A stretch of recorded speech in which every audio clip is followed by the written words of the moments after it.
Hello, I am Rajendra Shinde, Associate Professor from Art Science and Commerce College, Ozarmig.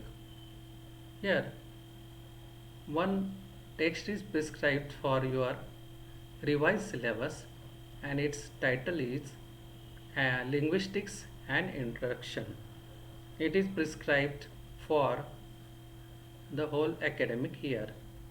This paper previously was known as English G2 or General Paper 2, but now it has been named as titled as SEC. SEC means Skill Enhanced Course, Skill Enhancement Course 1A. And in this linguistics book, you have been introduced various types of branches of linguistics: morphology, phonology, syntax, as well pragmatics. In this way, you have to study such kind of branches of linguistics. Linguistics means the scientific study of language, and morphology is one of the branch of linguistics. Now we'll see in detail.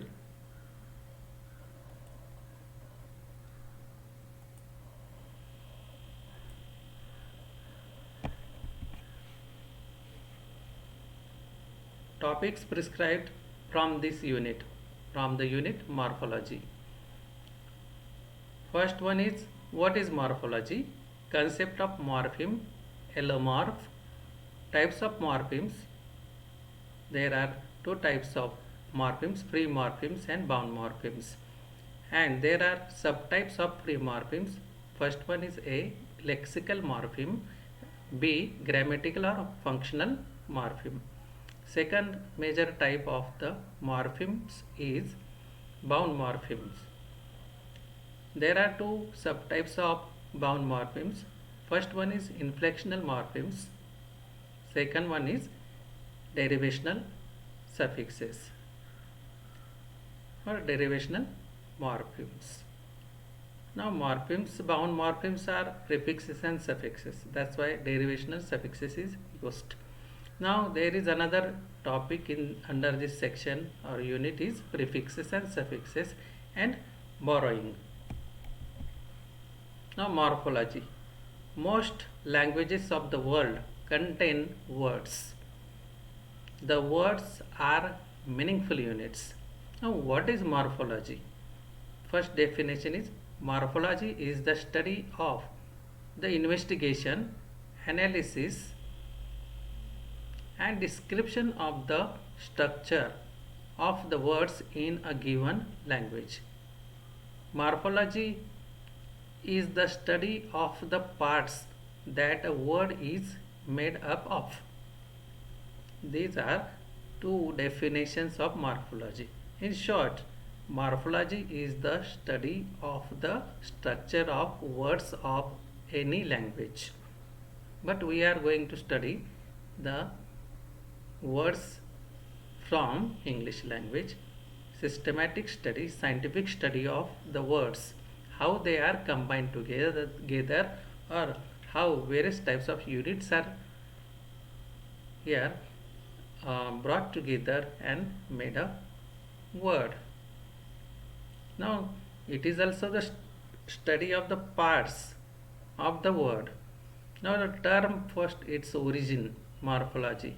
This word comes from ancient Greek word morpheme. Morph means form and logos meaning study or research. Means here it is, morphology is the study of the form. Morph means form, logos means study. Means morphology is the study of the form of the words. Now morphemes and allomorphs. What is the difference between morphemes and allomorphs? Morphemes, first morphemes. In linguistics, the parts of words are called morphemes. Now what is morpheme? Its definition. A morpheme is the smallest indivisible unit of a word which carries content semantic content or has a grammatical function.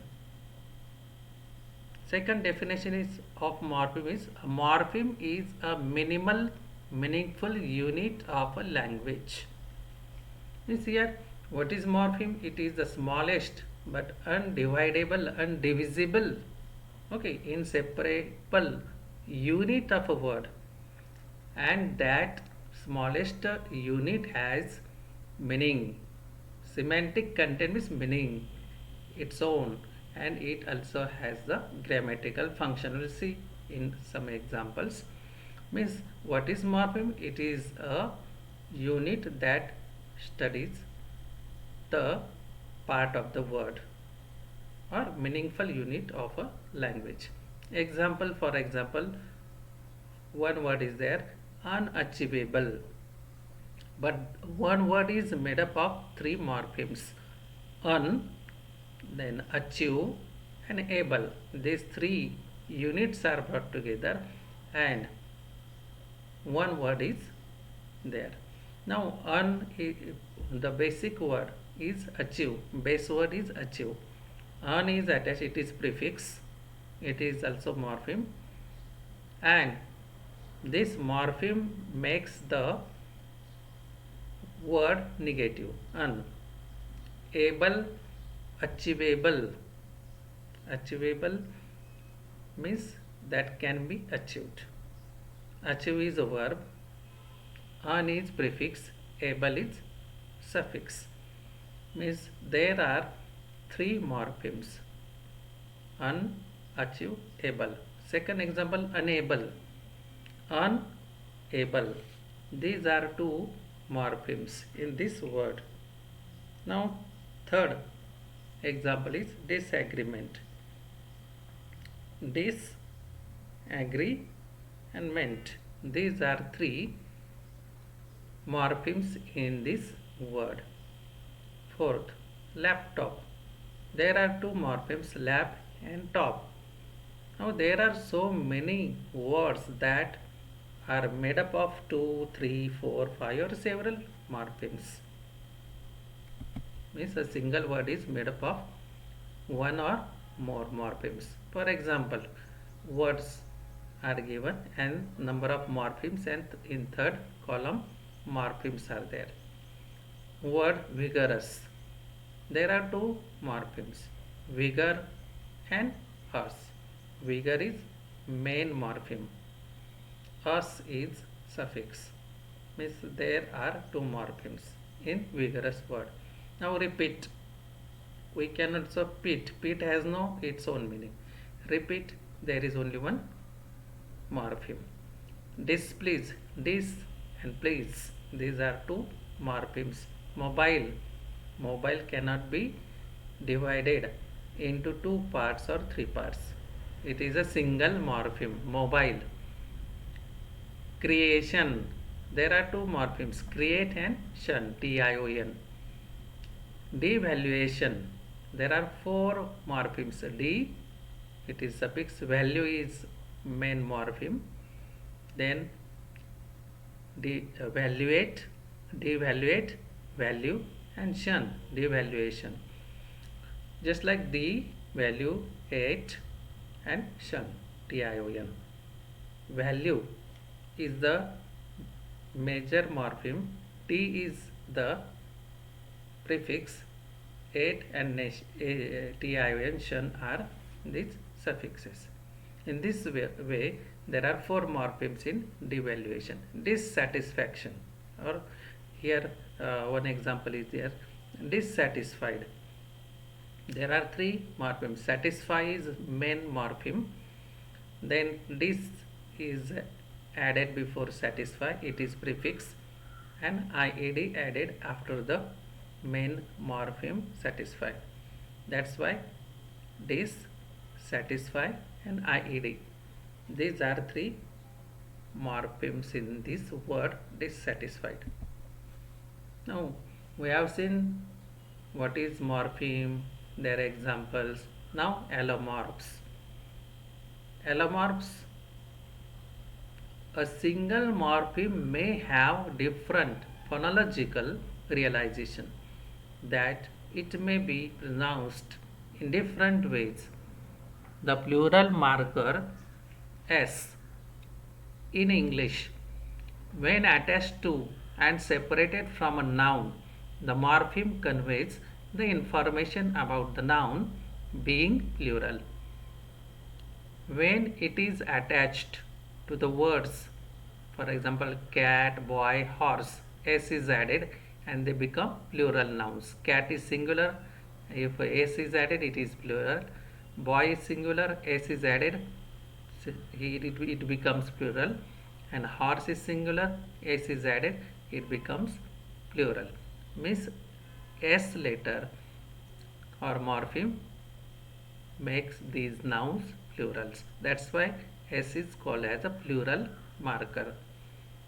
Now S has three phonological variant forms of the same morpheme. For example, CATS. But here S is pronounced as S, cats. S, cat and S, cats.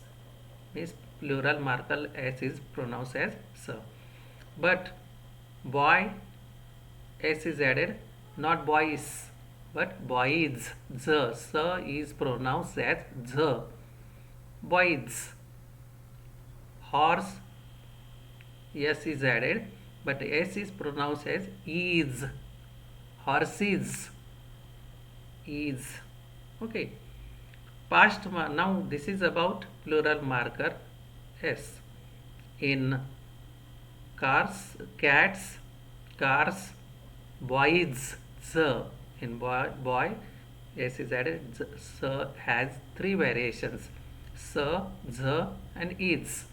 These are three phonological realizations or phonological variant forms or morphemes. Now, past marker morpheme ed in English. They have three phonological variants or realization. Phonological means pronunciation. They are pronounced in different ways. They are uttered in different ways. Their sounds are different. S has, for example, plural marker. S has three phonological morphemes, variations. For example, S, Z and is. These are three phonological variants in three different words, but the same S is used to make them plural. Now past marker morpheme ed. When we add ed to talk, call, paint, ed as added.